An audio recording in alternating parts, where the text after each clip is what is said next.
teman-teman semua, kita mau review sedikit tentang SOP ya, SOP apa ya. Dan nanti kita Ya, coba ini aja. Di kita bawah. coba Apa? menyusun dan nanti setelah itu diteruskan sama tim Lesti Pro untuk kebutuhan rapat berikutnya. Jadi teman-teman semua, penyusunan SOP AP itu dasar hukumnya adalah Permenpan 35 tahun 2012. Eh Lebih jelasnya nanti kita bisa baca di buku pintar ya, buku pintar SOP yang udah kita susun bareng-bareng. Nah, persyaratannya itu adalah disusun oleh pelaku atau mantan pelaku. Jadi kalau misalnya dia mau nyusun ya dia paling nggak harus ada di situ atau berkonsultasi dengan pejabat yang pernah ada di situ gitu. Terus kemudian bertitik tolak dari SOTK, uraian tugas dan atau dokumen analisis jabatan plus satu belum gua masukin yaitu bisa juga dari proses bisnis yang sudah disusun. Karena ini ada satu lagi ya. Apa namanya, proses bisnis itu harus jadi konsideran juga sekarang sesuai dengan Permenpan 19 2018 dan proses bisnis. Oke, untuk untuk case Puslat Litbang mereka sudah punya SOTK, ada orang tugas, Anjapnya ada, tapi bukan di Pusat Litbang ya. Anjapnya itu ada di bagian perencanaan dan organisasi dan Probis juga sudah ada di bagian perencanaan dan organisasi. Terus syarat yang ketiga itu adalah orientasi pada kegiatan dan tidak berkaitan langsung dengan substansi. Jadi tahapan-tahapan kegiatannya yang nanti akan di SOP-kan. Kemudian kegiatan yang sama akan memiliki SOP yang sama. Jadi ini yang disebut dengan SOP generik ya teman-teman. Jadi misalnya terkait dengan cuti pegawai gitu, itu mau di pusat litbang, mau di pusdatin, mau di biro itu sama. Jadi itu yang disebut dengan SOP generik.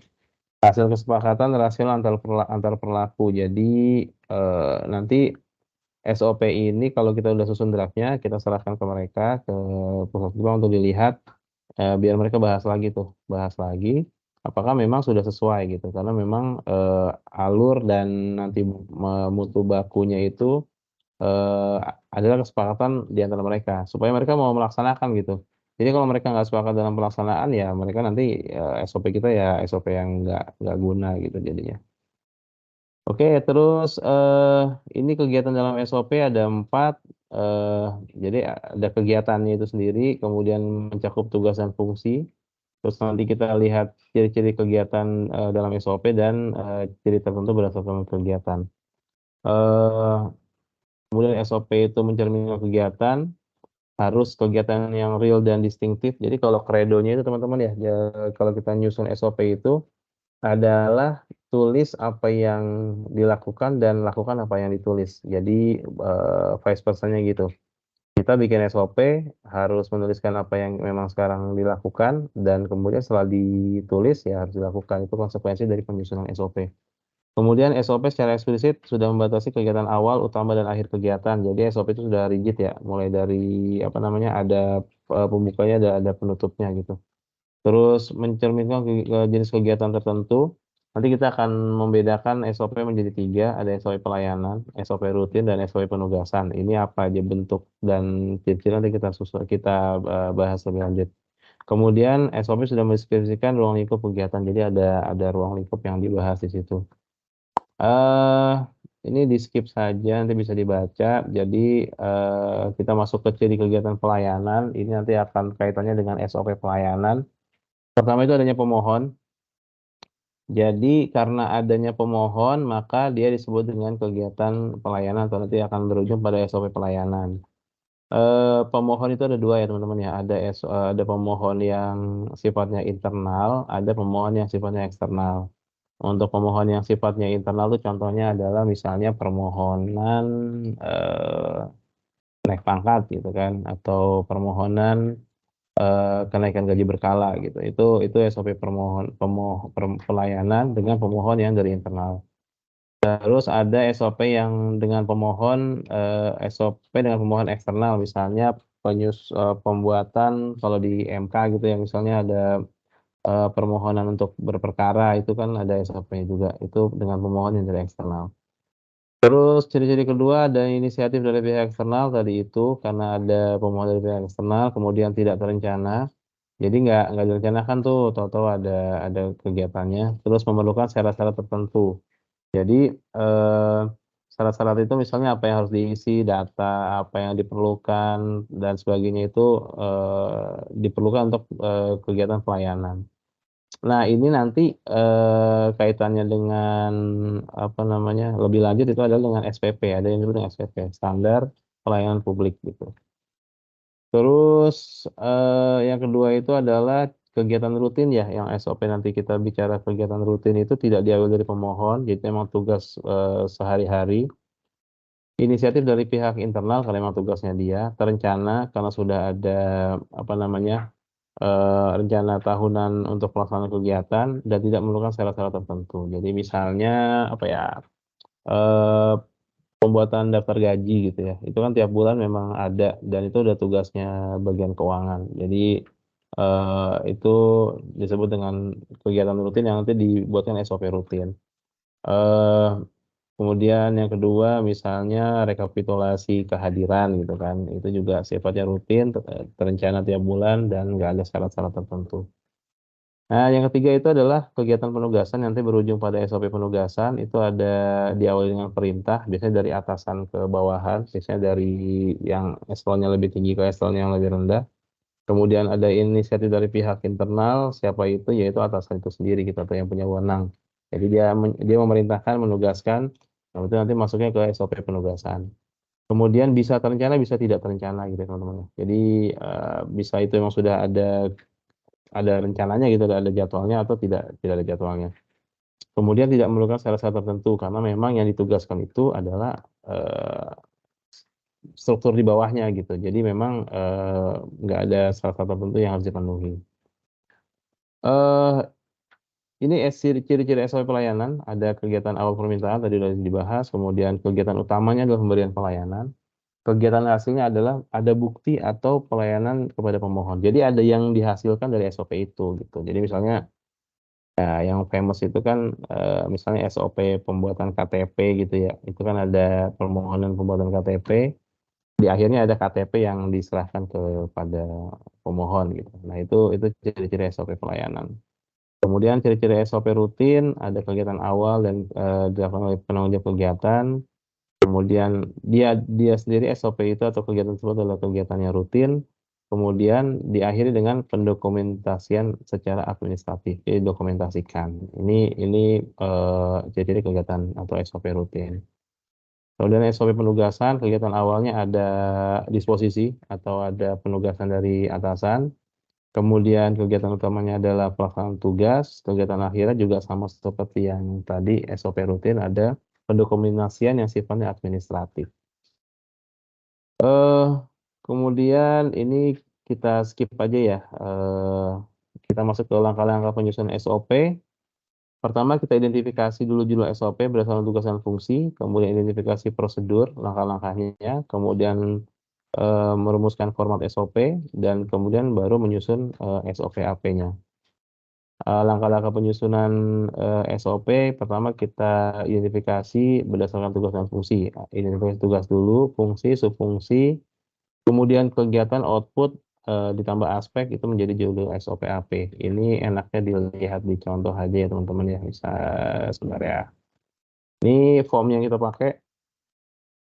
Jadi ada paling nggak ada 7 apa ya, 7 kegiatan ya, 7 kolom ya. Nomor, tugas, fungsi, subfungsi atau kegiatan, output, aspek, dan judul SOP. Contoh pengisian seperti ini teman-teman. Jadi misalnya tugasnya adalah melaksanakan urusan bidang kepegawaian dan kesejahteraan, pendidikan dan pelatihan. Kemudian uraian tugasnya itu, fungsinya adalah melaksanakan urusan kegiatan kepegawaian dan kesejahteraan. Dia bisa dipecah tuh karena bisa dua sub fungsi ya. Ada urusan kepegawaian, ada urusan kesejahteraan. Nanti kita set masing-masing output-nya itu apa gitu. Jadi ada output dari kepegawaian itu ada, laporan kehadiran, ada, urusan kenaikan pangkat misalnya. Terus dari, gaji itu ada daftar gaji, ada pembayaran kesejahteraan. Nah, kemudian kita tambah aspek. Aspek ini adalah, kata depan yang kata kerja ya, kata kerja, yang nanti akan menjelaskan kegiatan dari sebuah SOP. Jadi misalnya, output-nya adalah laporan kehadiran, berarti aspeknya adalah pembuatan laporan kehadiran. Judul SOP-nya adalah pembuatan laporan kehadiran pegawai. Terus ada pelaksanaan misalnya pembayaran gaji pegawai. Nanti bentuk SOP-nya itu adalah pelaksanaan pembayaran gaji pegawai. Atau misalnya bisa juga kita pakai kata-kata aspek itu penyusunan misalnya. Misal di bagian Ortala output-nya adalah Anjap yang biasa kita kerjain, aspeknya adalah penyusunan. Jadi judul SOP-nya adalah penyusunan analisis kejahatan gitu. Atau misalnya ABK ya, ABK itu kan aspeknya adalah penghitungan ya, atau pelaksanaan gitu kan. Kalau mau beban kerja berarti penghitungan beban kerja, kalau pelaksanaan berarti pelaksanaan analisis beban kerja, seperti itu. Jadi ini yang harus kita kerjakan terlebih dahulu untuk mengidentifikasi judul-judul SOP yang dibutuhkan di Pusat Litbang dalam hal ini yang memang sedang kita kerjakan. Kemudian setelah identifikasinya judulnya sudah selesai, kita identifikasi langkah-langkahnya teman-teman ya. Jadi ada kegiatan awal, kegiatan utama, kegiatan akhir, kemudian nanti kita rangkai dalam satu rangkaian utuh, kita hitung jumlah pelaksananya, kemudian apa namanya, baru kita kita sambungkan dengan dengan apa namanya, notasinya gitu ya. Contohnya ini formnya, tapi kalau nanti kita memang langsung masuk ke form SOP-nya nggak apa-apa, ini hanya formulir untuk lembar isian kerjanya. Jadi contohnya misalnya begini, nama SOP-nya pembuatan konsep rencana strategis misalnya, kemudian kegiatan rutin, penanggung jawabnya itu adalah bidang perencanaan monitoring evaluasi dan pelaporan, ruang lingkupnya adalah pusat litbang. Nanti ada identifikasi kegiatannya, ada kegiatan langkah awal, langkah utama, langkah akhir seperti apa, baru kita rangkai semua gitu. Nah setelah itu kita susun dalam bentuk SOP, dalam bentuk alur, masukkan hitung aktor atau pelaksananya berapa orang, buat draftnya, flowchart-nya, kemudian masukkan simbolnya, dan kita isi baku mutu dan keterangannya. Isi baku mutu yaitu ada kelengkapan, mulai dari formulir, lembar disposisi, data, laporan, dan sebagainya. Kemudian waktunya kita isi, menit, jam, hari, minggu, bulan. Nah, tapi kita sesuaikan dengan anjapnya ya teman-teman ya. Kalau kita anjapnya itu dalam jam, lebih baik kita pakai baku mutu waktunya jam. Tapi kalau menit kita pakai mutu baku waktunya di dalam menit. Kemudian outputnya itu kita isi apa aja. Dan di keterangan itu jika ada keterangan yang akan kita tambahkan. Selesai. Terima kasih. Selamat mencoba. Nah, teman-teman semua, jadi misalnya kita ambil contoh ini ya. Sebentar.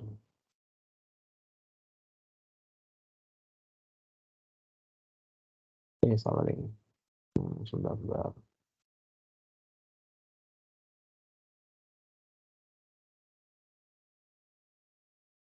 Oke, jadi ini adalah PKPU 14 tahun 2020 tentang struktur organisasi dan tata kerja KPU ya. Pusat pelatihan pengembangan itu ada 4 bidang.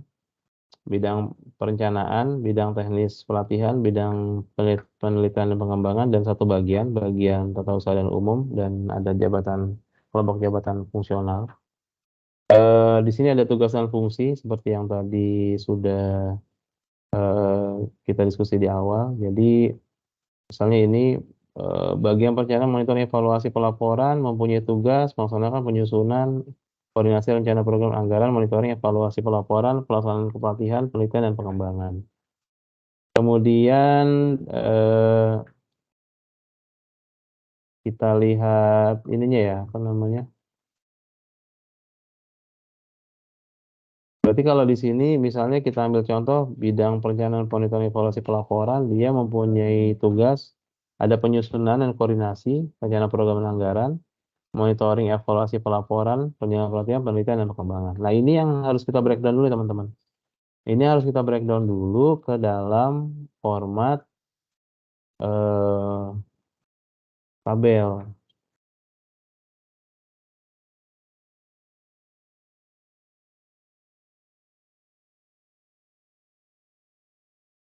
Ke dalam format ini ya, teman-teman. Jadi, nextnya tugas kita adalah membreakdown tugas, fungsi, subfungsi, kegiatan, output, aspek, dan judul SOP dari pusat penelitian, pelatihan, dan pengembangan, pusat pelatihan, penelitian, dan pengembangan, baru kita dapatkan judul SOP. Nah, kalau kita udah dapat judul SOP-nya, nanti baru kita tawarkan ke mereka ya di next meeting, ini judul-judul yang berhasil kita identifikasi, apakah sudah sesuai atau belum. Nanti kalau yang sudah sesuai, baru kita buatkan draft dari masing-masing SOP sesuai dengan judul yang sudah kita lakukan identifikasi, seperti itu.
Nah, ini dia, betul sekali. Oke, kita isi di sheet satunya yang itu, di yang bukan sheet form, yang di Excel-nya. Nah, oke, tuh unit eselon satunya, eselon 2-nya, di skip aja, langsung tugas dan fungsi aja lah. Tuh lo masukin aja tuh pasal 181 tuh.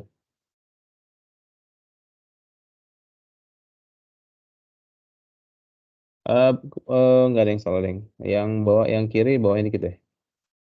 Kayaknya kita langsung ke bidang. Terus lagi. Nah, langsung bidang aja deh biar gampang. Tuh, bidang perencanaan, monitoring, evaluasi, langsung copy aja tuh. Pasal 184. Nah, itu.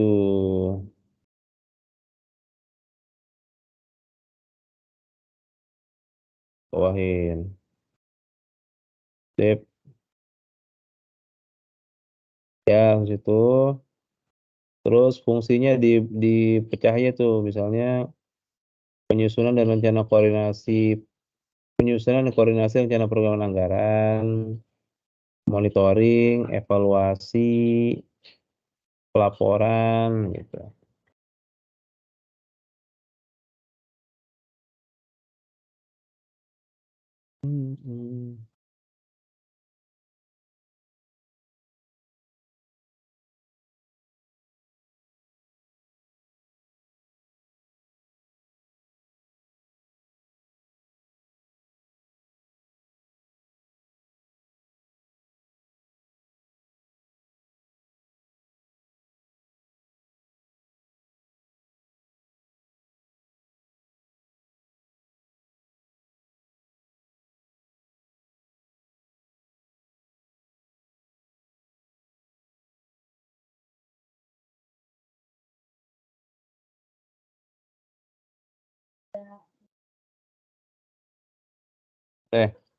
Hah?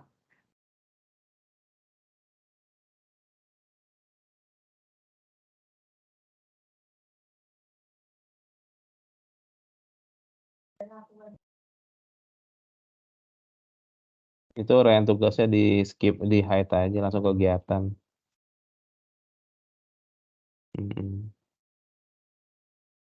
Jadi penyusunan